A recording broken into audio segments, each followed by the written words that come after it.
मनुष्य भी बड़ा विचित्र प्राणी है। अपनों से नीचे के स्तर के लोगों को वो हे दृष्टि से देखता है, उनका उपहास उड़ाता है, उनसे बार बार कहता है कि तुम्हारा कुछ नहीं हो सकता, तुम भविष्य में कुछ नहीं कर पाओगे।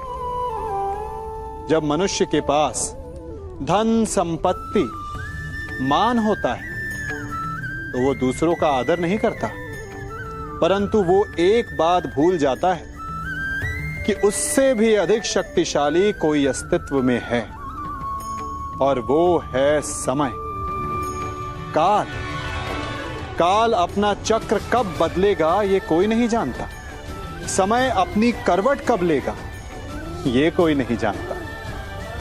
कोयला भी समय के साथ साथ हीरे में परिवर्तित हो जाता है। इसलिए जीवन में कभी भी किसी का भी उपहास नहीं उड़ाना चाहिए।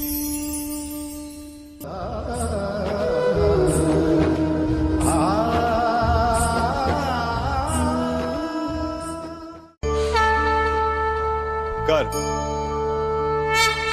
अभिमान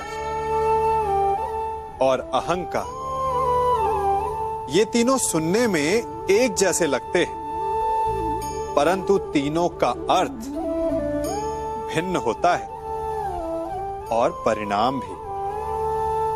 तीनों का आरंभ प्रेम से होता है। स्वयं से प्रेम, परिश्रम हमारे मन में गर्व को जन्म देता है और सफलता अभिमान जगाती है। यहां तक ठीक है, परंतु जब ये भावना अहंकार बन जाती है तब वो समस्या बन जाती है, क्योंकि सबसे बुरा अंत अहंकारी का ही होता है। परंतु मनुष्य के लिए पहेली यही है कि पहचाना कैसे जाए कि अहंकार जग गया है और उसका दमन आवश्यक है। इसका उत्तर मैं नहीं, आपका मन देगा। जब तक आप स्वयं से प्रसन्न हैं, जब तक आप सबसे ऊंचा उठने का प्रयास कर रहे हैं, तब तक ठीक है। परंतु जब आपके मन में दूसरों को नीचा समझने का भाव आ जाए तो सावधान हो जाइए, क्योंकि यही अहंकार है जो वास्तव में आपको हीन कर रहा है।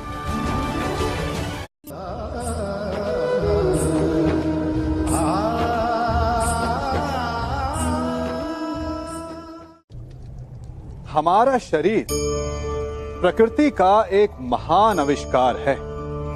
इससे जटिल संरचना संसार में और कोई नहीं। हमारा शरीर जितना जटिल है, यदि इसे ठीक से जाना जाए तो इससे अधिक सरल ज्ञान देने वाला और कोई नहीं। हमारे शरीर में पंच इंद्रियां होती हैं जो हमें भाव, गुण और वस्तुओं का बोध कराती हैं। हमारे पास आंखें हैं, नाक है, स्पर्श के लिए त्वचा है, कान है और जीभा है। सबका भिन्न भिन्न कार्य है।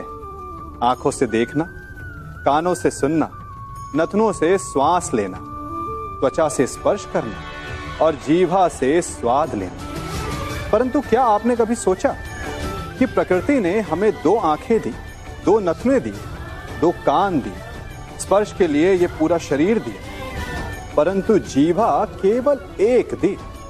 ऐसा क्यों? क्योंकि प्रकृति चाहती है कि हम देखें अधिक, सुने अधिक और ज्ञान अधिक अर्जित करें, बोले कम। क्योंकि अधिक वाचाल नाश को निमंत्रण देता है। स्मरण रखिएगा।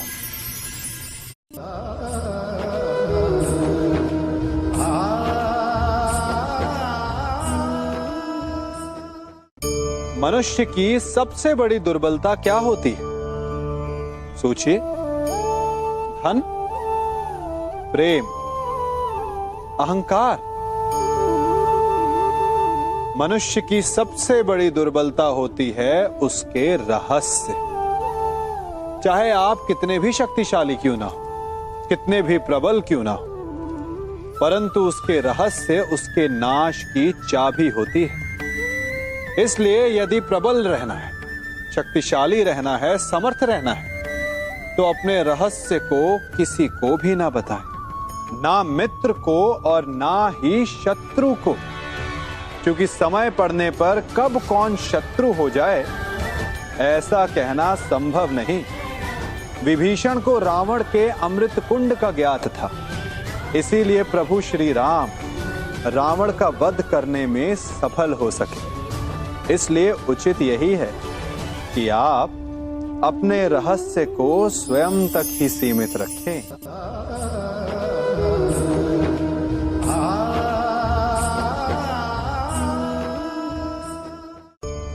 मनुष्य जीवन की परीक्षा में सफल होने के लिए क्या नहीं करता? वो परिश्रम करता है, दौड़ भाग करता है, और ये सब करने के पश्चात भी जब उसका काम नहीं बनता तो वो नकल करता है ना? तनिक लौटिए अपने बचपन में, स्मरण कीजिए अपने बचपन की स्मृतियों का।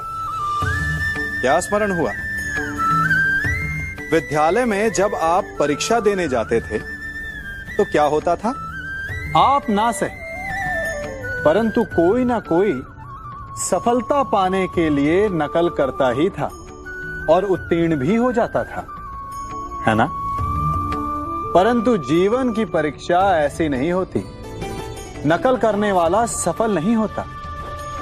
कारण विद्यालय में सबके प्रश्न पत्र एक होते थे, परंतु जीवन के प्रश्न पत्र और उनकी कठिनाई सबके लिए भिन्न होती, तो निश्चित रूप से उनके उत्तर भी भिन्न होंगे ना। इसलिए यदि आपको जीवन में सफलता पानी है तो नकल ना कीजिए, स्वयं के प्रश्नों का उत्तर स्वयं ढूंढिए और सफलता आपकी ही होगी।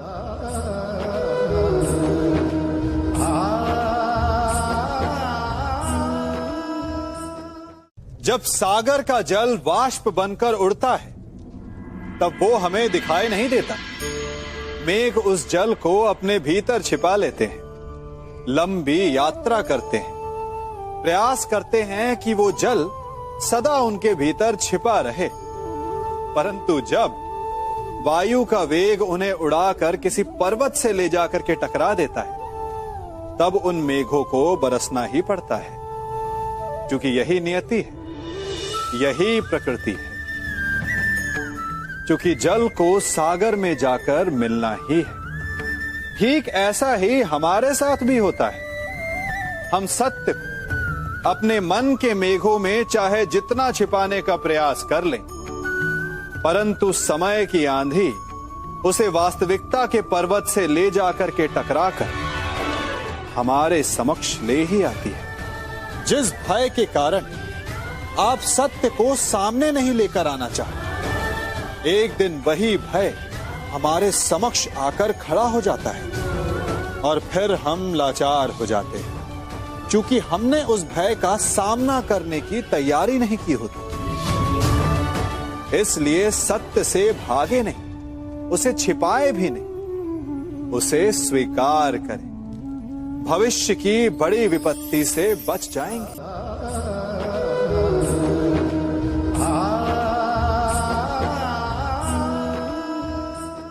कभी कभी आप सबके जीवन में एक ऐसी विचित्र समस्या अवश्य आती है कि शक्तिशाली के समक्ष मौन हो जाओ।